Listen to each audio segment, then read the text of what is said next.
Bienvenidos a Hablemos de Migración, el espacio donde exploramos el fenómeno migratorio. En cada episodio nos sumergiremos en conversaciones significativas, historias inspiradoras y análisis profundos sobre el impacto de la migración en nuestras vidas y el mundo que nos rodea.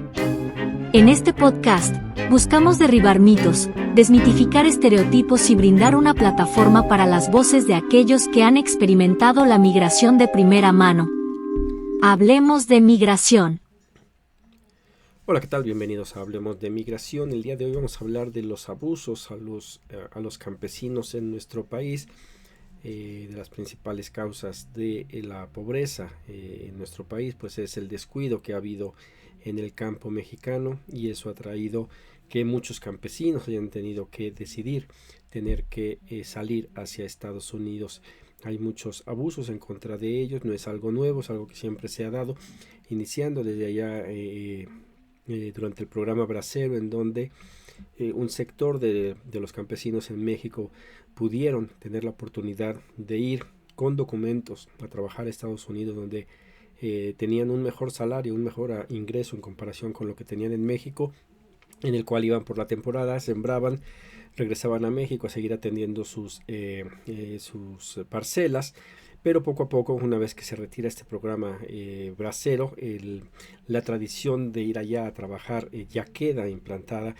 Sigue habiendo algunos permisos para un número muy pequeño de personas que pueden ir con documentos todavía al día de hoy, pero la necesidad del campo norteamericano de mano de obra barata sigue siendo mucha, y eso abrió pie a que se contrataran a migrantes indocumentados, los cuales poco a poco, conforme se fueron endureciendo las leyes migratorias, fue disminuyendo la cantidad de los migrantes que regresaban, que mejor se quedaban allá una vez que terminaba la temporada de cosecha.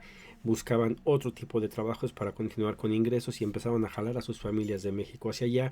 Y en la actualidad, con lo complicado, con lo caro que es pasar esta frontera norte de nuestro país hacia Estados Unidos, pues muchos ya simplemente decidieron quedarse allá. Esta es una de las respuestas por las cuales los flujos de mexicanos indocumentados hacia Estados Unidos, a pesar de seguir siendo altos los números, han disminuido en comparación con años recientes. No es que haya cambiado la situación en nuestro país, sino que ha cambiado la situación en Estados Unidos y los migrantes ya no se regresan y poco a poco han empezado a sacar a sus familias, y evidentemente la mayoría de las familias que podían salir ya están de aquel lado. Las remesas quieren decir, con todo el dinero que se está mandando acá, que si bien es cierto que ya hay muchos migrantes que ya no están regresando, continúan mandando dinero hacia acá, porque hay otros, las familiares, que no, por una u otra razón, no regresaron y que siguen recibiendo estos envíos de dinero mes con mes, que volvió a romper récord este 2024 que acaba de terminar.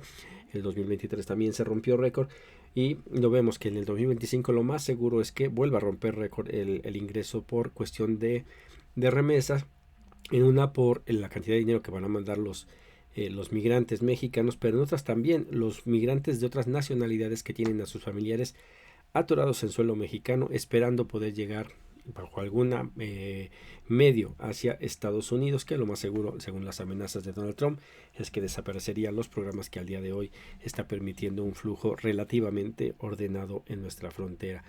Bueno, vamos a hablar de estos temas, y para ello pues aquí les tengo, hicimos como siempre unas presentación de algunos de los de la información que hemos encontrado en los medios, en donde pues ahí vamos a basarnos a lo que estamos hablando el día de hoy. Y bueno, para ello vamos a empezar con este artículo.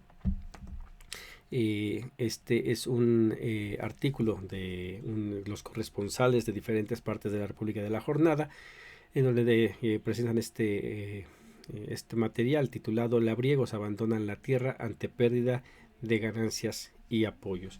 Aquí nos dicen que el campo mexicano prevalece un desinterés por cultivar granos básicos como el maíz, y por consiguiente se han dejado de sembrar vastas extensiones de tierra debido a las bajas ganancias que obtienen los productores. la falta de apoyos gubernamentales, la sobreexplotación e informalidad laboral, la renta de parcelas para la producción agroindustrial, la inmigración, la sequía e incluso el cobro de piso por parte del crimen organizado, de acuerdo con agricultores de diferentes partes de la República. Por ejemplo, aquí se dicen que en Puebla el salario de una persona que se dedica al campo es de 180 pesos diarios, por lo cual pues es muy poco, es un aproximadamente de 5,400 pesos al mes, lo que ha llevado, entre otros factores, a que alrededor de 200,000 hectáreas de terrenos agrícolas y forestales no sean sembrados, pues no hay quien las trabaje, es muy poco dinero. Por si fuera poco, dice que aquí que los precios de garantía impiden a los agricultores obtener ingresos suficientes para subsistir y reinvertir.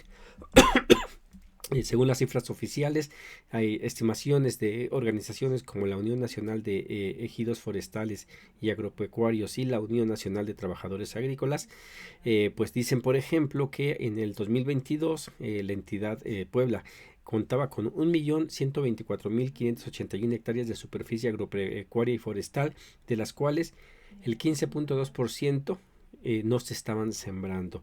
Asimismo, también se hablaba que que en realidad casi 200,000 hectáreas están abandonadas porque no hay una política pública que incentive el cultivo. Eso es en Puebla. En cuestión, por ejemplo, en Michoacán se dice que el 80% de los más de 300,000 jornaleros agrícolas que se desempeñan en el estado carecen de formalidad, además de que no cuentan con prestaciones según datos oficiales. La mayoría de los trabajadores del campo vienen de las zonas de Guerrero, Oaxaca, Chiapas y también de varios puntos de Michoacán. Ahí en Michoacán los salarios están entre 200 y 300 pesos, ligeramente mejor que en Puebla, pero siguen siendo muy bajos.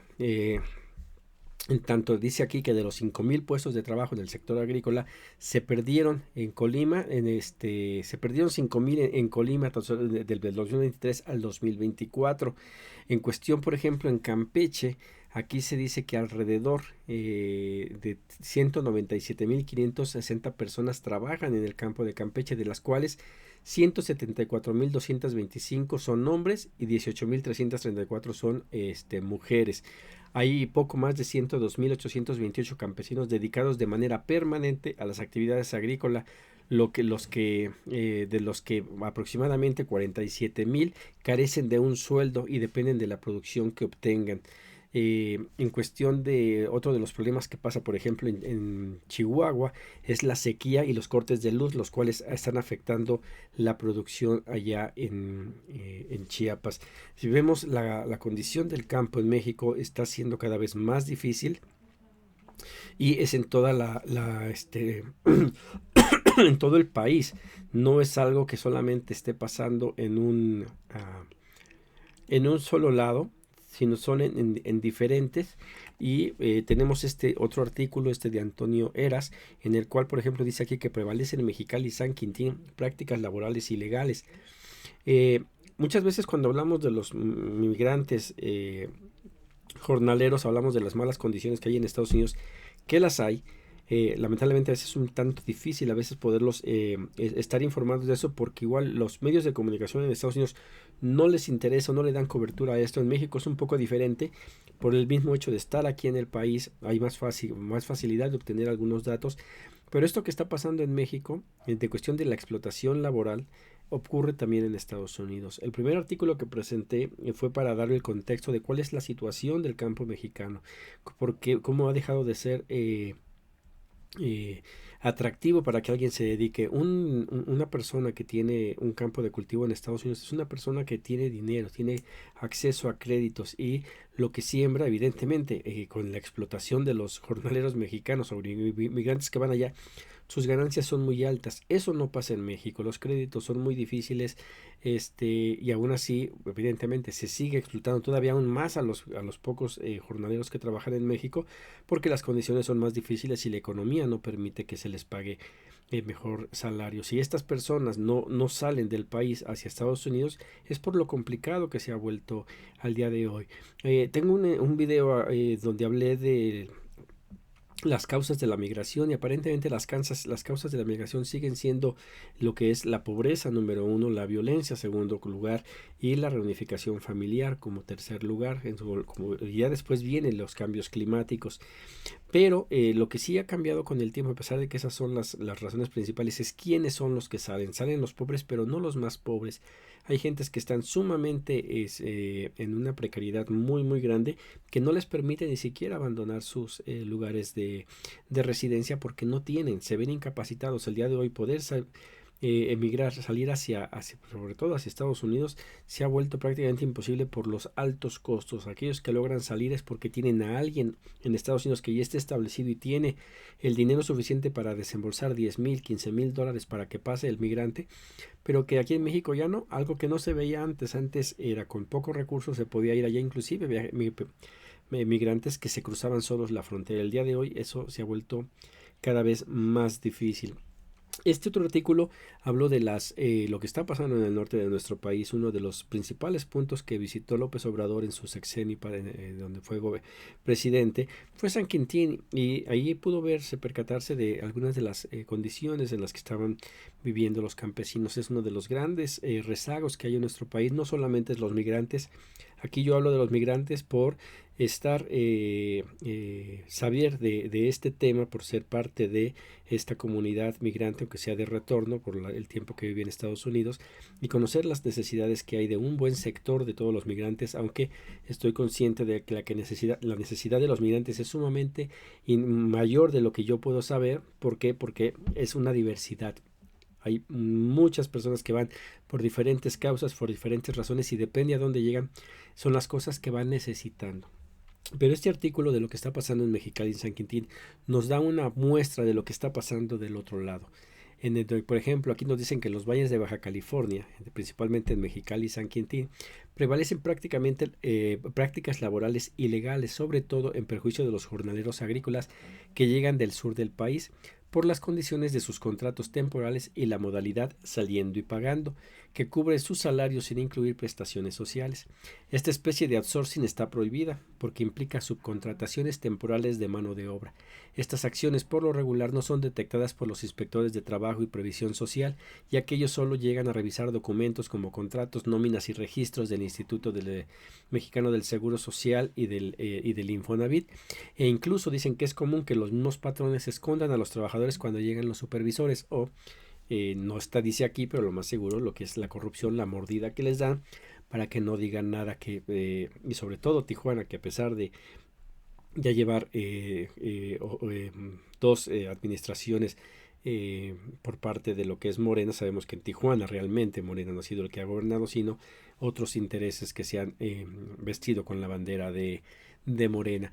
De las cosas aquí que presentan en este artículo, las descripciones de los artículos de todo lo que estoy publicando queda en la descripción del video para que lo revisen con más detenimiento. Eso mismo pasa en Estados Unidos. Estas personas, los que están quedando en San Quintín, en Baja California para sembrar, son aquellos que ya no pudieron cruzar. Pero las prácticas en contra de ellos, de pagarles poco, no darles cobertura, esto de pagando saliendo es, trabajas el día y una vez que terminas de trabajar te pago, con eso evitan cualquier otro tipo de prestaciones. También pasa en Estados Unidos. Se sabía mucho en los 80s en Estados Unidos, en donde estaban duras las redadas en migración, en el cual en el campo de repente, antes de pagarles a los jornaleros, les decían ahí viene la migra, y salían corriendo para no regresar, y esos salarios ya no eran pagados, a sabiendas que tarde que temprano iban a llegar más migrantes a continuar el trabajo de aquellos que habían escapado. Completamente abusos en contra de nuestros campesinos. Después tenemos este otro artículo, del diario La Jornada, titulado El reto de ser campesino, que es uno de los grandes problemas para ser campesinos en México, y que necesitamos revisarlo para poder tomarlo en cuenta actualmente, cuando se está hablando del Plan Nacional de Desarrollo, en el cual la presidenta Claudia Sheinbaum ya presentó el Plan México, en donde se muestra con una serie de prácticamente puros empresarios. Tiene que voltearse a ver al campesino, pues es la base de todo, lo decía López Obrador, ahí está la base de la estabilidad de nuestro país, que es la soberanía alimentaria, y si no se revisa al campesino que esté ganando bien, difícilmente va a poder hacerse algo para contrarrestarlo. Igual que la corrupción, a pesar de que se diga que la corrupción se barre de arriba hacia abajo, sí, pero abajo se tienen que empezar a dar las condiciones para que la gente deje de ser corrupta. Si un campesino no gana lo suficiente para poder vivir decentemente, va a dejar el campo y se va a buscar otra actividad. Lo mismo que cualquier servidor de la nación, si no gana bien, sea policía, bombero, médico, si no ganan bien, van a tener que buscar la manera para poder salir adelante. Pues aquí nos dan una descripción de lo que es ser un jornalero en México, ¿no? En donde igual aquí vuelven a decir que lo que se gana a promedio son 180 pesos diarios, lo cual es muy muy poco, muy por abajo inclusive de lo que es lo tan celebrado por el gobierno de la 4T del aumento salarial. En el campo no se da. Las jornadas laborales son de 10 horas o más, donde se está peleando a nivel nacional que se baje a 40 horas las jornadas de trabajos en el campo. Eso no puede ser, se trabaja demasiado y se gana muy poco. Aquí se dice que apenas hay gente que gana hasta 3,400 pesos al mes. La tasa de informalidad laboral está rondando sobre el 80% para quienes no perciben un sueldo, sino que trabajan su propia tierra. Y aquí en este artículo está bastante interesante, pero no habla, por ejemplo, de algo que ya hemos informado en otras ocasiones, que es el uso de menores en el campo. Chicos que dejan de ir a la escuela por tener que ayudar a los padres a salir adelante a cosechar, porque si no, pues simplemente no tendrían que comer. Y habría que revisar ahí, ¿no? A dónde si están llegando los apoyos realmente gubernamentales para ayudar a los campesinos, porque todo indicase que no es así, y que si son, no se está dando de la manera, o sea, no están sirviendo para solucionar el problema que se supone se quiere solventar. No es nuevo esto que el campo se está quedando sin manos. La mayoría de las personas que ya están en el campo son personas mayores. Muy poco joven se metería al campo cuando sabe que no hay un futuro ahí. Se hablaba de quitarle a los delincuentes, a los del crimen organizado, a los jóvenes. Un joven, si no tiene esperanza de vida por la situación precaria que vive en el campo, va a ser muy fácil que sea seducido por las riquezas, los lujos que puede proporcionar el que el crimen organizado llegue y le diga vente a trabajar conmigo. Entonces hay mucho que hacer en ese tema.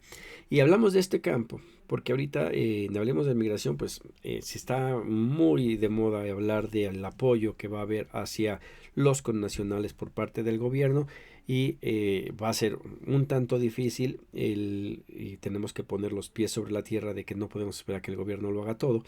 Habrá que impulsar la organización social, porque si así es como que está pasando en México, pues no podemos esperar que se solucione todo en Estados Unidos con nuestros hermanos migrantes allá, con un gobierno que tiene mucho trabajo por hacer. Le van a seguir echando la culpa a la 4T, que ellos son los responsables de todo, y la realidad es que no, que es un sistema económico con el que hemos estado viviendo toda la vida y que va a costar mucho tiempo salir adelante. Pero no les vamos a hacer al menos aquí en uno de los comentarios por ahí que me dejaban, era que este programa es tendencioso. Sí, es tendencioso, la verdad, es tendencioso estar en contra del régimen que ha sumido a nuestro país en esta problemática que tenemos el día de hoy, y que no va a llevar ni un sexenio ni 2 sexenios poder salir de esto. Entonces no les vamos a hacer la tarea a la oposición para hablar mal del gobierno. Aquí lo que hablamos es decir, está difícil, es muy difícil poder salir adelante, y tenemos que decir lo que está pasando, porque inclusive dentro de Morena, de la ideología de Morena, es la autocrítica. Se tiene que estar constantemente revisando para no caer en los errores del pasado. Hay muchas cosas que tiene que mejorar el partido Morena. Hay muchas cosas que creo yo que se tienen que mejorar por parte del gobierno de Claudia Sheinbaum, cosas que dejó de hacer por diferentes razones el gobierno de López Obrador, y una de ellas es el campo, otra de ellas es evidentemente los migrantes. Pero ¿qué está diciendo Claudia Sheinbaum para los connacionales allá en Estados Unidos? Según Néstor Jiménez y Alonso Urrutia, presentan este artículo que dicen: se destinará lo que sea necesario para proteger a los paisanos en Estados Unidos, afirma Claudia Sheinbaum. Aquí nos dice que para afrontar las posibles deportaciones masivas anunciadas por el próximo presidente de Estados Unidos, Donald Trump, desde el gobierno mexicano se destinará lo que sea necesario para la protección de los connacionales en el país vecino, sostuvo la presidenta Claudia Sheinbaum Pardo. Y aquí,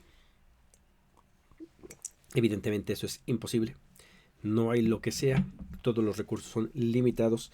Habrá que ver la repartición presupuestaria para los consulados, cuánto fue. Yo el último informe que tuve es que se habían disminuido, que se estaban haciendo recortes, entonces no alcanzaría. Pero lo importante es que el día de hoy se está viendo. Ahora, lo que sí, que soy un creyente de esto de la austeridad republicana, si se administran bien los recursos puede alcanzar para mucho, no para todo, pero sí para mucho. Habrá que darle seguimiento. Se están solicitando, se están aceptando las propuestas para el Plan Nacional de Desarrollo por parte del gobierno federal. Aquí en el Frente Amplio vamos a mandar propuestas en cada uno de los ámbitos, de los rubros de la vida nacional. En todos vamos a mandar, porque en todo está relacionado los migrantes que están allá, pero también los familiares de migrantes que están acá, los migrantes que hemos regresado y que pues somos quienes padecemos las problemáticas como cualquier otro mexicano de lo que está ocurriendo en nuestro país. Entonces aquí los invito a que le den lectura a este artículo, en el cual pues habla ya también que hay reunión con embajadores y cónsules de otros países para ver qué es lo que se puede hacer. Lo he dicho yo aquí desde el año pasado, que esto tiene que ser una respuesta integral entre todos, no solamente entre México, sino todos los países involucrados en el fenómeno de la movilidad humana, sobre todo la irregular, para poder hacer frente a las amenazas y no solamente a las amenazas, ¿no?, sino a las políticas de Estados Unidos, que no son nuevas con Donald Trump, simplemente van a ser más agresivas, pero que ya han estado siempre ahí. Bueno, esto es lo que está diciendo Claudia Sheinbaum en este otro artículo de Emilio Olivares Alonso. Los invito a que lo lean. Se han tenido numerosos contactos con el equipo de Trump, asegura la Secretaría de Relaciones Exteriores.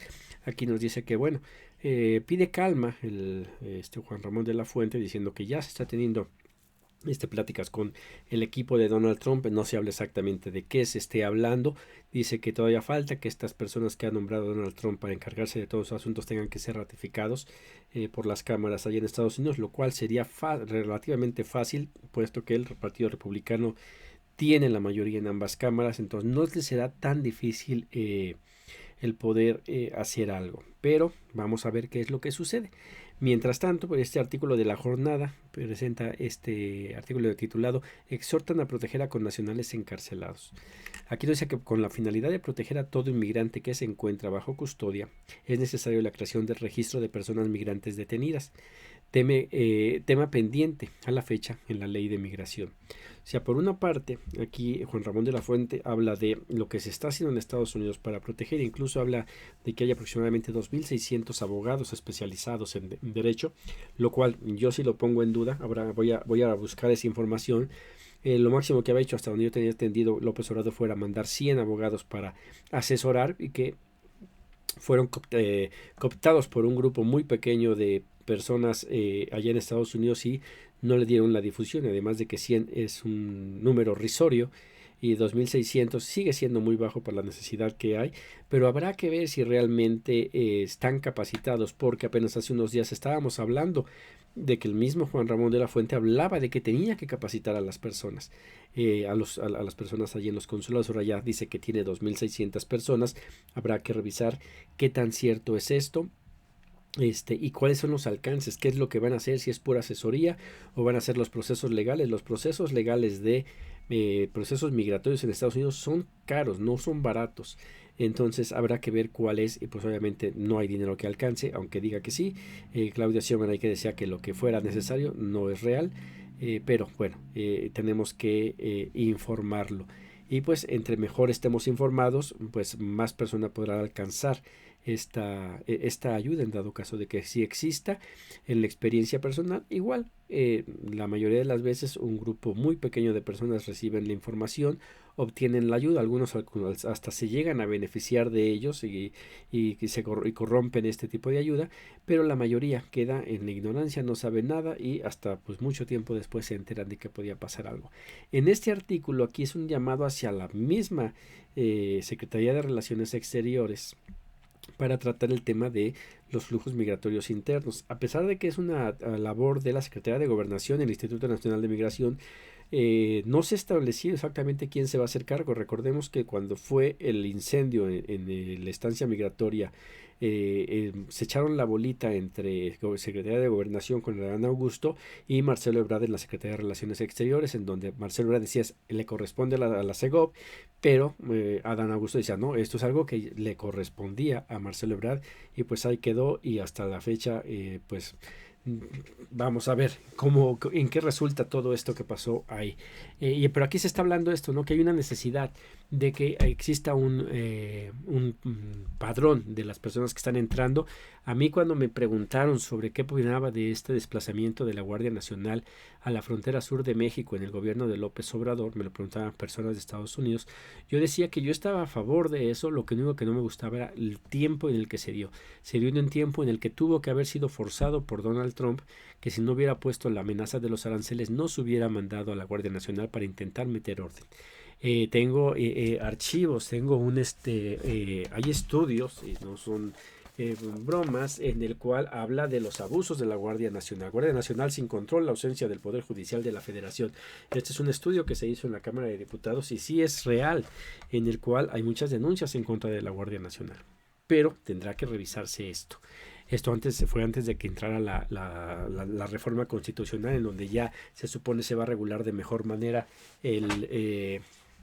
a la Guardia Nacional. Ya lo veremos.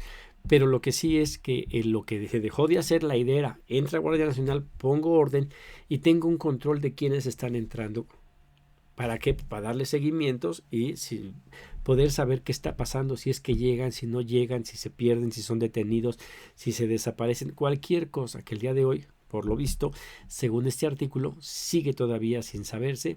¿Y por qué? Y ahí este artículo lo presenta bastante bien. Le dice: el no tener esto y las medidas represorias tanto del Instituto Nacional de Migración como de Guardia Nacional y otras entidades obligan a que los mismos migrantes busquen caminos más difíciles para poder cruzar. Quizás en México no existe un muro como tal, como en Estados Unidos, pero el trato que da el Instituto Nacional de Migración como Guardia Nacional impulsa a que los migrantes tengan que esconderse de ellos, y eso los pone o los vuelve víctimas del crimen organizado. Entonces se tiene que cambiar esto. Son de las cosas que todavía están ahí pendientes. Y bueno, y por último cerramos con este artículo de Jessica Chantomila y Jared Laureles, titulado CNDH emitió 20 recomendaciones al Instituto Nacional de Migración en el 2024. Aquí nos dicen, entre otras cosas, que es el tercer lugar el Instituto Nacional de Migración en recomendaciones que da la Comisión Nacional de Derechos Humanos, tan solo atrás del IMSS y del ISSSTE. O sea, sabemos que la cantidad, la salud en México siempre ha sido un gran problema, sobre todo en el IMSS. Pero bueno, el que hable del Instituto Nacional de Migración, que sea el tercer lugar, habla de que hay un rezago bastante grande. Y aquí, de lo importante que hay, nos dice exactamente en qué estados. O sea, hasta se tiene la información para mejorar, que es la Ciudad de México, Veracruz, Quintana Roo, Nuevo León, Chiapas, Tamaulipas, San Luis Potosí, Puebla, Tlaxcala y Coahuila. Y son diversas las tipos de recomendaciones, y esperemos, vamos a ver el siguiente informe, si se mejora. Esperemos que esto que pasó en la estancia de Ciudad Juárez con el incendio sirvió para que se revisaran todas las instancias migratorias y se mejoraran. Vamos a esperar que termine esta estancia migratoria que se estaba construyendo allí en Chiapas, donde se supone que ahí se va a albergar a todos los migrantes que vayan llegando, lo cual también traerá algún costo en contra de la población que está ahí en Chiapas, en el que va a tener un centro muy grande de migrantes que no sabemos exactamente cómo va a funcionar. Bueno, esta es la información de lo que está pasando, un poquito pues mezclamos un poquito de lo que está pasando en el campo, pero también como de lo que se está prometiendo aquí y allá, y de lo que tendremos que estar revisando de aquí en adelante para ver exactamente qué es lo que sucede. No podemos esperar que el gobierno lo haga todo. Yo sí lamento mucho el que den la esperanza y este discurso de no se preocupen, todo está bien, porque la realidad es que no, que siempre se ha dicho y que siempre se queda mucho a deber. Es mejor hablar con la verdad, es decir, se va a hacer lo que se pueda con lo que se tiene, y enfocarse en que realmente mejoren los servicios en atención no solo a los migrantes, sino como por eso empecé con lo del campo. Si se arregla el campo mexicano, si se le inyecta suficiente dinero, si se crean los mecanismos para que inclusive los migrantes, una de las propuestas que tenemos aquí en el frente es la creación de cooperativas comunitarias, no cooperativas que den riqueza a un sector muy pequeño de las personas, sino empezar a crear que las mismas comunidades, en base al esfuerzo, el trabajo de los migrantes, puedan invertir en las comunidades para el crecimiento de ellas y que al rato ya nadie tenga que salir y que los que están fuera puedan regresar, que es una de las cosas que había prometido López Obrador, y pues esperemos que de aquí en adelante se tome nuevamente con más seriedad este tema de la migración del campo mexicano, sobre todo los pobres. Si bien se dice que por el bien de todos primero los pobres, pues ahí están los pobres más pobres de México, están en nuestro campo, están nuestros migrantes que se han tenido que ir porque aquí simplemente no tenían qué hacer. Son muchos problemas los que hay en este país. Vamos iniciando el 2025, vamos a ver qué pasa de aquí en adelante. Mientras tanto, pues yo hasta aquí dejaría esta entrega, como siempre, solicitándoles que compartan esta información con el mayor cantidad de personas para intentar que se haga viral. Muchas gracias y nos vemos en la siguiente entrega. Hasta pronto.